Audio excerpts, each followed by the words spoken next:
तारीख को 4 बजे के अजमेर आगमन पे हमने महिला कांग्रेस हमारे पास हमारे बीच स्वागत रखा गया जयपुर से चलकर आए कि अजमेर आने पर उनका भव्य स्वागत किया गया, उनका बड़ा स्वागत किया जा रहा है। और जिस तरह उन्होंने महिलाओं को जोड़ने का जो बेड़ा दिया है वे उससे नॉर्थ के इंचार्ज हैं, महिलाओं के साथ उनका भी मैं और अभिनंदन करती हूँ। आरक्षण जो महिलाओं से के लिए मांगा जा रहा मेरी बड़ी बहन मंजू बलाई दिल्ली जा रहे हैं 10 तारीख महिला कांग्रेस उपाध्यक्ष धरना प्रदर्शन करेंगे और जो महिलाओं के साथ अनीता जी, जो राजस्थान से मेरी बड़ी बहन तक जो हमारी अनीता बाला आवाज जी, उस आवाज को हम दिल्ली तक उठाते हमारे हमारे यहाँ पर हमारे प्रदेश नेता प्रतिपक्ष सारी पदाधिकारी मोहित भाई, कांग्रेस के अध्यक्ष विजय जैन साहब, संगीता बंजारा जी, पूर्व ब्लॉक अध्यक्ष।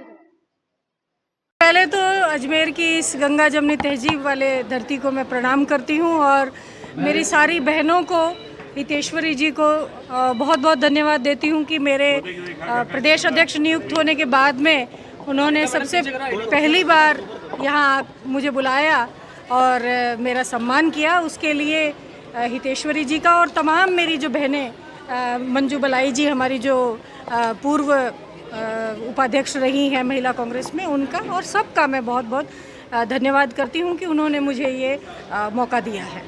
मैडम, आप महिला कांग्रेस की अध्यक्ष बनी हैं राजस्थान की, अब सबसे पहली प्राथमिकता आपकी क्या है? देखिए, महिला कांग्रेस की मैं अध्यक्ष हूँ तो अपने आप में ही ये शब्द अपने पूरे लक्ष्य को परिलक्षित करता है।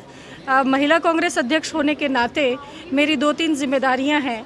जैसा कि हमारे आदरणीय अध्यक्ष अलका लांबा जी हमेशा इस बात को उठाती हैं कि हम 3 बातों पर, राहुल गांधी जी ने जो भारत जोड़ो यात्रा की और फिर उसके बाद में उन्होंने भारत जोड़ो न्याय यात्रा की और उस न्याय यात्रा में उन्होंने मुख्यतः महिला नारी न्याय को सम्मिलित किया।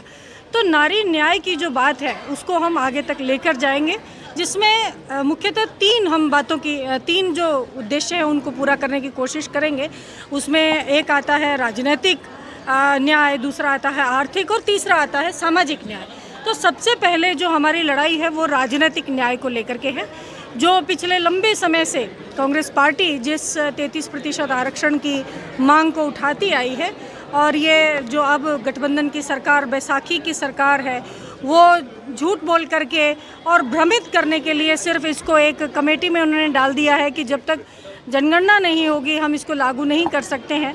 तो ऐसा करके हम महिलाओं के साथ वो अन्याय कर रहे हैं। तो मैं मेरा महिला कांग्रेस अध्यक्ष होने के नाते यही सबसे पहली प्रायोरिटी रहेगी कि हम पूरे स्टेट में जाकर के हर ज़िले में, हर तहसील पर ये प्रोटेस्ट करें, इसके विरुद्ध इस सरकार को जगाने की कोशिश करें कि हमें इंतज़ार अब और नहीं करना है। आप हमारी जो हिस्सेदारी, हमारी जो भागीदारी, हमारा जो अधिकार है 33% आरक्षण का, वो बिना विलंब किए हमें दें। सारिका जी, आप महिला सुरक्षा की बात कर रहे हैं, नारी शक्ति की बात कर रहे हैं। राजस्थान में लगातार दुष्कर्म की घटनाएं हो रही है, नाबालिग बच्ची हो चाहे महिलाएं हो। कांग्रेस चुप है, आखिर वजह क्या? देखिए, बिल्कुल कांग्रेस कहाँ चुप है, ये बीजेपी की परिचित सरकार चुप है। आप देखिए, बांसवाड़ा के अंदर कल परसों घर के अंदर जाकर के और उस बच्ची का गला रेत गए। उसके बाद में चूरू में देखिए आप, एक 25 वर्ष की जो बच्ची थी उसके साथ में दुष्कर्म किया गया और उसने उसका, क्योंकि उसको न्याय, दुष्कर्म के बाद भी वो इतनी व्यथित रही कि उसको न्याय नहीं मिला और उसने जहरीला पदार्थ खा करके अपनी जान दे दी। तो ऐसी तमाम घटनाएं हर रोज़ जब हम सुबह अखबार खोलते हैं तो ऐसी घटनाओं से अखबार भरे हुए होते हैं और हम लोग इसको पढ़ कर के एक ऐसा इतना शॉकिंग होता है कि इस प्रदेश में हो क्या रहा है पिछले 14 महीने से। और ये सरकार कभी आईफा में बिजी हैं, कभी ये जो राजनीतिक पर्यटन है, कभी विदेश घूमने में बिजी हैं, क्योंकि इनको असल में पता ही नहीं है कि हमें किस तरीके से गुड गवर्नेंस करनी है। और कांग्रेस पार्टी इनको कोऑपरेट कर रही है कि भाई मुख्यमंत्री जो पहली बार बने हैं, गृह मंत्री पहली बार बनी है, तो हम इनको मौका भी दे रहे हैं, इनको कोऑपरेट कर रहे हैं कि ये अपना काम आसानी से कर सकें। लेकिन जो कानून व्यवस्था है, जो प्रदेश की स्थिति है, वो दिन प्रतिदिन और भी बद से बदतर होती जा रही है। और जो गणपति मोबाइल एक्सेसरीज पॉइंट, जहां आपको मिलेंगे सभी कंपनियों के mobile cover, headphones, chargers, wireless chargers, gorilla glass protection और भी बहुत कुछ।